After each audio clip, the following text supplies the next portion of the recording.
L'épreuve de français, elle dure 3 heures, elle est sur 100 points, elle est divisée en 4 petites parties, ou sinon en 2 grandes parties, ça dépend comment vous les divisez.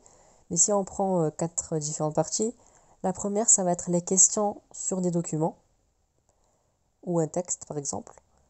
La deuxième, ça va être de la réécriture. La troisième, ça va être une dictée.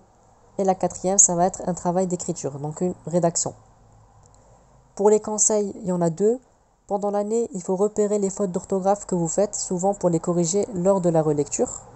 Ça va être le cas notamment pour la dictée, pour la réécriture, mais aussi pour le travail de rédaction. Donc on peut voir que l'orthographe, ça va compter beaucoup sur l'épreuve de français. Le deuxième conseil, c'est qu'il faut soigner votre écriture pour faciliter le travail du correcteur. Si le correcteur il voit que votre écrit, votre rédaction, elle est propre, eh ben, ça va valoriser votre travail. Si en revanche c'est sale, c'est mal écrit, etc., ça va faire que donner une mauvaise impression à votre copie.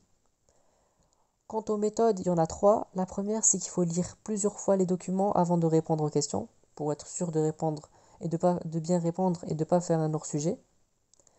Deuxième méthode, c'est qu'il faut préparer votre travail d'écriture au brouillon, donc environ 45 minutes au brouillon. Une fois qu'on est prêt, ensuite on rédige. Et la troisième méthode, c'est qu'il faut garder du temps pour relire l'ensemble de votre devoir. Et le temps de relecture, ça doit faire 15 minutes à peu près. Donc voilà pour l'épreuve de français.